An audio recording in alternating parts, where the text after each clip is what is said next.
There's a version of you that's tried this before. Maybe a different goal. A different season. A different variation of the same promise you made to yourself. But the feeling was identical. That early electric rush when the plan felt airtight and the belief felt unshakable. When this time genuinely seemed different from all the other times. And for a while, it was good. Then something shifted. Not one dramatic failure. Not a single crisis that justified stopping. Just a slow, quiet deflation. The urgency faded. The effort started feeling heavier than the reward. And somewhere between week 2 and week 4, you let it slip. You told yourself you'd come back. Some version of you is still waiting. Here's the part nobody talks about honestly. That cycle, the restart, the erosion, the silent surrender, it isn't a motivation problem. It isn't a discipline problem. It's a psychological pattern that runs much deeper than any productivity system can reach. And today we're going to go there. All the way down to what's actually happening inside your brain when you break your own commitments, and what it genuinely takes to rewire that.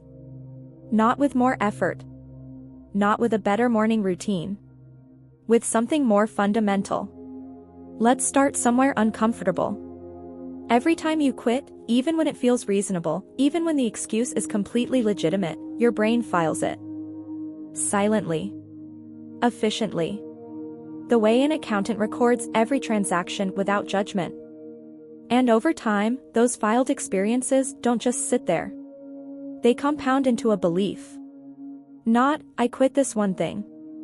But, I am someone who doesn't follow through. That shift in internal language is catastrophic. Because your brain doesn't just record behavior, it builds predictions from it. And once those predictions are established, they become self-fulfilling. You don't stop because you're weak. You stop because your own subconscious has already calculated the probable outcome based on your history, and quietly started protecting you from the disappointment of trying. That's why starting feels harder every time. That's why the enthusiasm at the beginning is always chased by that familiar heaviness a few weeks in. It's not the goal getting heavier. It's the accumulated weight of your brain's own prediction. Think about this honestly. How many times have you felt genuinely excited about starting something, and underneath that excitement, there was already a whisper? A quiet, almost imperceptible voice that said, "Yeah, we'll see how long this actually lasts." That voice is not your enemy. That voice is your brain being completely logical based on the evidence you've handed it over years. And the only way to silence it permanently isn't to muscle through the resistance with sheer force of will, it's to give your brain new evidence. Repeatedly. Consistently. Until the prediction itself changes. That's what the rest of this is about. Drop a comment right now. What's the goal that whisper keeps talking you out of? You might be surprised how much company you're in. Here's a question most people never think to ask themselves. What if the reason you keep breaking your own commitments has nothing to do with discipline, and everything to do with the fact that you've never actually trusted yourself to keep them? Sit with that. Trust is built through evidence. In every relationship, every context, every dynamic. The people you trust most didn't earn that trust through grand declarations. They earned it through small, repeated acts of reliability. Showing up when they said they would. Following through when it would have been easier not to. You are in a relationship with yourself. And that relationship has a trust score. For a lot of people, if they're being honest, that score is damaged. Every broken promise to yourself is a withdrawal. Every commitment kept, no matter how small, is a deposit. And once you truly see it that way, everything about how you approach consistency starts to change. This is where most popular advice completely misses. People are told, start small. 5 minutes. 1 push-up. 1 paragraph a day.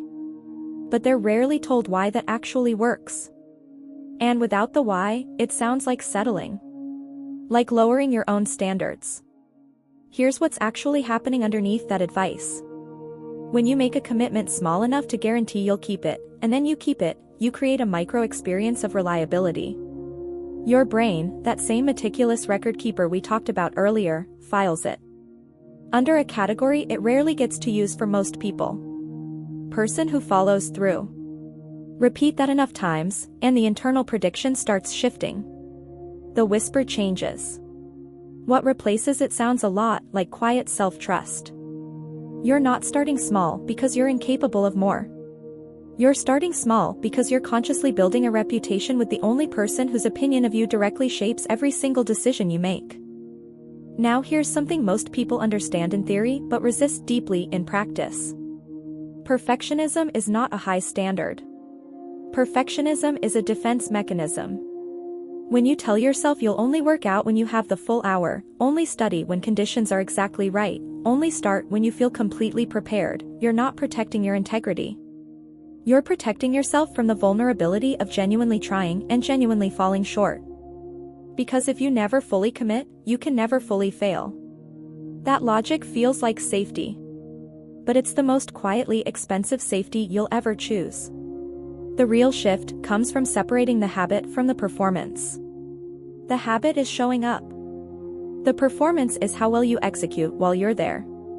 And the habit always has to come first. A 20-minute session you actually complete will outlast a 2-hour plan you never start. Every single time. Not because 20 minutes is enough. Because 20 minutes builds the pattern. And the pattern is everything. So here's something I want you to sit with before we go deeper. If your environment right now, your phone, your physical space, your defaults, your daily triggers, were casting a vote for a version of you, which version would they be choosing? Because that answer matters more than your goals do.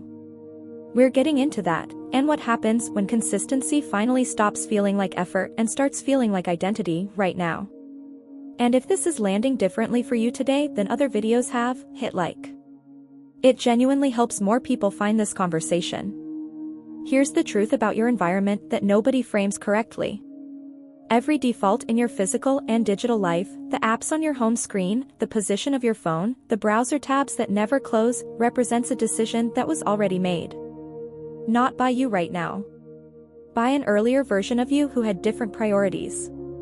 And those old decisions are quietly governing your current behavior every single day.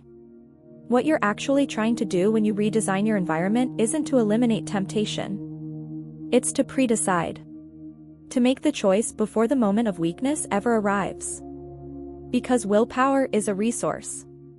It depletes. But an environment built deliberately doesn't ask anything from your willpower, it just makes certain behaviors structurally easier than others. Want to stop scrolling until midnight?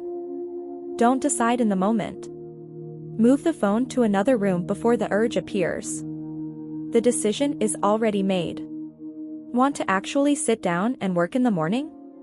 Create a space with only one permitted category of behavior. The environment starts conditioning the response automatically. This isn't cheating the system. This is understanding how you actually function. And that understanding isn't weakness, it's the sharpest form of self-respect available to you. Now let's talk about what's actually waiting on the other side of real consistency. Because most people imagine it will always feel like resistance. Like they'll be pushing against the same wall forever, white-knuckling through every single day indefinitely.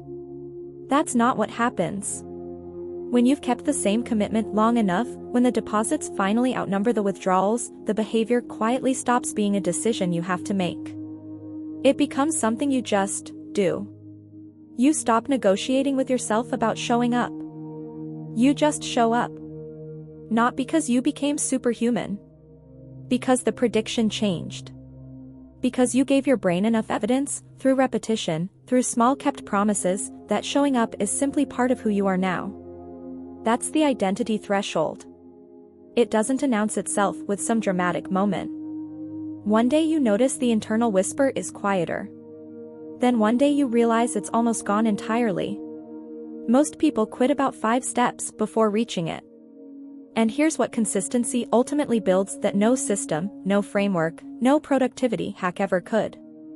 A completely different relationship with yourself. Not just progress toward external goals.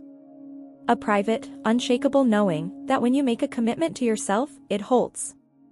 That your word to yourself actually means something now. That changes everything downstream. How you carry yourself into difficult conversations. How decisively you make plans. How much energy you stop wasting on self-doubt. How you approach the next hard thing before it even arrives. Confidence built that way doesn't depend on outcomes. It doesn't collapse after a bad week or a missed day. Because it's not rooted in how things went. It's rooted in who you've repeatedly chosen to be. You will have hard days. Days where the old resistance comes back louder than it has in months. Days where every part of you is ready to negotiate your way out of it. On those days, you don't need to feel ready. You just need to keep the pattern alive. Even barely. Even imperfectly. Even in the smallest form it can exist. Because the only thing that truly breaks consistency isn't a bad day, an off week, or a rough season. It's the decision that today is the day to stop entirely. Don't make that decision. That's the whole practice. That's the entire secret, stripped down to its core. The version of you that finally crosses that threshold won't look like someone who fought their way through it. They'll look like someone who quietly figured something out a long time ago. And never went back.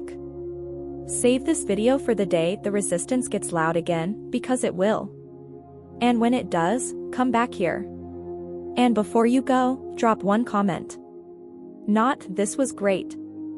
Not something vague. Tell me the one specific thing you're starting today. Not Monday. Not next month. Today.